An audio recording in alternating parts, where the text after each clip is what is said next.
साहब, धन्यवाद, आपने बोलने का मौका दिया। और ये देश के लिए एक बहुत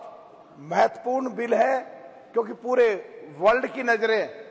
जम्मू कश्मीर पे लगी हैं। और 370 के बाद खास करके तो जो पिछले 68-70 सालों से इन्हें कुछ दिया नहीं,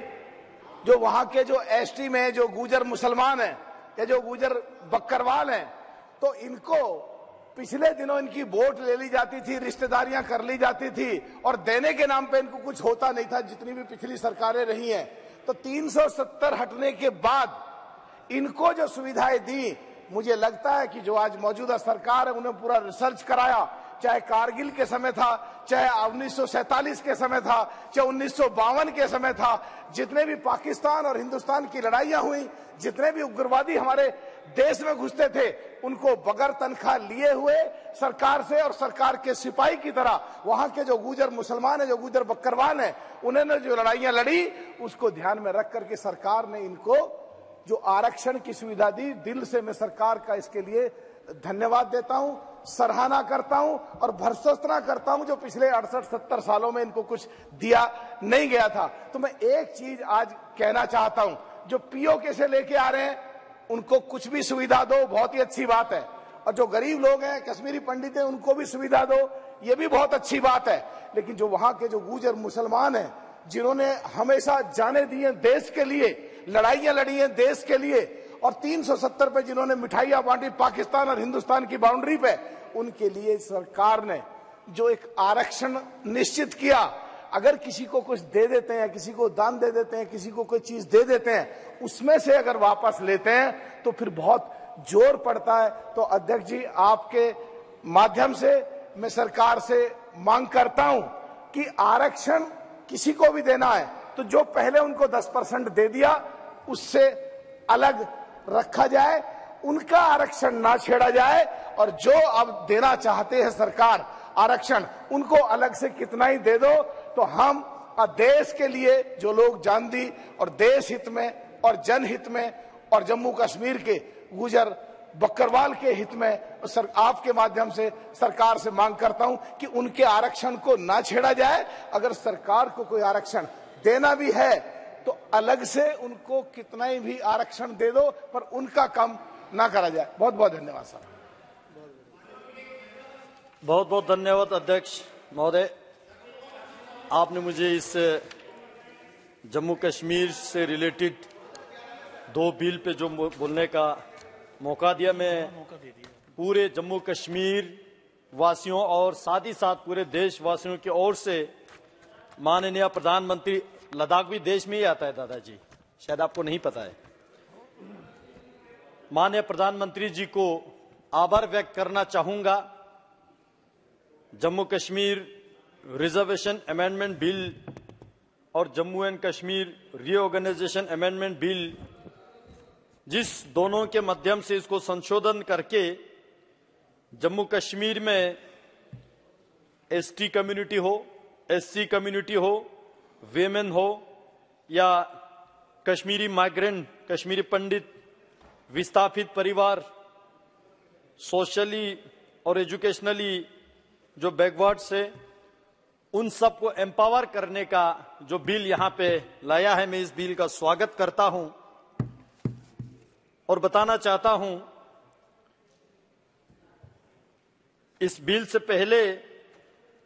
जब जम्मू कश्मीर में विधानसभा का जब इलेक्शन होता था, उसमें टोटल 87 एमएलएस जो चुने जाते थे, और उसके अलावा 24 सीट जो है पीओके, जो कि भारत का अभिन्न हिस्सा था, है और रहेगा, उनके लिए जो रिजर्व रखते थे। दुर्भाग्य की बात यह था 24 सीट रिजर्व के नाम से खाली रखते थे, लेकिन अपने इस देश के अंदर जो लोग वंचित थे, जो लोग डिप्राइव्ड थे, उन्होंने ये मांग किया, और वो मेरे लद्दाख में भी ऐसे क्षेत्र है जो 1971 के युद्ध के बाद आजादी हो के भारत के साथ फिर से जोड़े, ऐसे तुरतुक, त्यागशी, थांग, गिरेरी, चुलुंखा जैसे गांव। मुझे खुद याद है कि हम बार बार मांगते थे कि जो वहां से इस तरफ आए, ऐसे गांव, ऐसे विस्थापित लोग, ऐसे हमारे कश्मीर के अंदर, जम्मू के अंदर, लद्दाख के अंदर जो लोग रहते हैं, जो लोग वंचित है,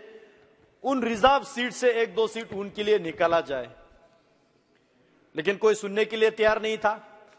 सबको अपना अपना कुर्सी मिल चुके थे। आज पहली बार माननीय प्रधानमंत्री जी एक बार फिर से यह गारंटी दे रहा है कि जितने भी हमारे देश के जो सिटीजन, जो गरीब है, वंचित है, जिनका आवाज जिन्होंने नहीं सुना, वो प्रधानमंत्री जी सुन के उसको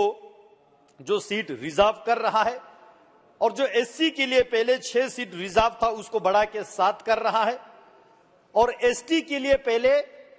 0, बिल्कुल ही रिजर्व ही नहीं था एमएलए सीट। हालांकि जम्मू कश्मीर में बहुत अच्छे संख्या में एसटी कम्युनिटी के लोग रहते हैं। उनके हक, उनके हुकूक, उनके रिजर्वेशन जिन लोगों ने शासन चलाया उन्होंने नहीं दिया। आज प्रधानमंत्री जी इस बिल के माध्यम से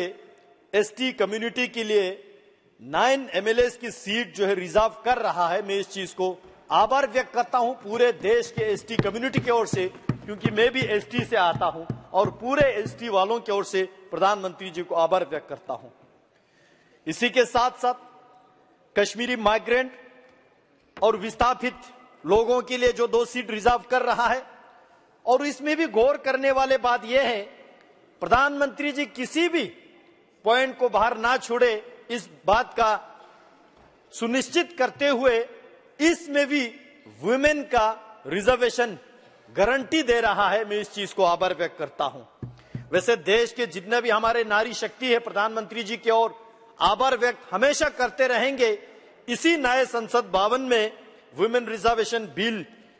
पारित करके पूरे देश में एक वुमेन सशक्तिकरण करने का जो काम किया, उसी के साथ आज लगे हाथों जम्मू कश्मीर के विधानसभा में भी जो कश्मीरी माइग्रेंट और विस्थापित लोगों में वुमेन रिजर्वेशन को भी इंश्योर कर रहा है। उसी के साथ साथ जिस रिजर्वेशन के जो बिल को अमेंड करके इसमें जितने भी, चाहे वो सरकारी नौकरी में हो या प्रोफेशनल एजुकेशनल इंस्टीट्यूशन में हो, हमारे बच्चों को रिजर्वेशन देके प्रधानमंत्री जी जो है एक बार फिर से जम्मू कश्मीर के युवा पीढ़ी को एम्पावर करने का जो काम इस बिल के माध्यम से कर रहे हैं। मैं अभी सुन रहा था इस बिल के चर्चा पे, बहुत लोगों ने ये पूछा कि वहां पे इलेक्शन क्यों नहीं हो रहा है, और शायद असेंबली इलेक्शन के बारे में पूछ रहे होंगे, क्योंकि ऐसा तो नहीं है कि बिल्कुल ही वहां इलेक्शन ही नहीं हुआ। मैं बताना चाहता हूं, मुझे अपने पार्टी ने जनसंपर्क अभियान के मत जो चलाने के लिए मुझे साउथ कश्मीर का जो जिम्मेवारी दिया, साउथ कश्मीर के जो 4 डिस्ट्रिक्ट में जाने का मुझे मौका मिला, और वहां साउथ कश्मीर यानी कि सबसे जो मिलिटेंट अफेक्टेड एरियाज माने जाते हैं, वहां जाने के बाद वहां मुझे 2-3 रात रुकने का भी समय मिला,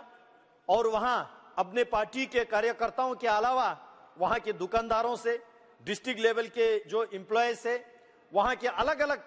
जो स्टेक होल्डर से मिलने का जो मुझे मौका मिला। मैंने वहां लोगों को पूछा कि 370 खत्म होने के बाद 2019 के 5-6 अगस्त के जो डिसीजन के बाद यहां जम्मू कश्मीर के और खासकर कश्मीर के जो साउथ कश्मीर के एरिया में क्या चेंजेस आया, लोग क्या महसूस कर रहा है। और मैंने ये भी पूछा कि यहां पे असेंबली इलेक्शन जल्दी होना चाहिए या देर से होना चाहिए। वहां के लोगों ने बोला कि इलेक्शन के हमें कोई जल्दी नहीं है, क्योंकि आम नागरिक है जो दुकान चलाते हैं, जो टैक्सी चले, जो रेडी चलाते हैं, जो नौकरी करते हैं, जो आम लोग चाहते हैं अभी के शासन जो है लोगों को जितने भी जो सरकारी स्कीम्स हो, जो डिलीवरी सिस्टम हो, जो ट्रांसपेरेंसी हो, जो करप्शन खत्म करने का काम किया है,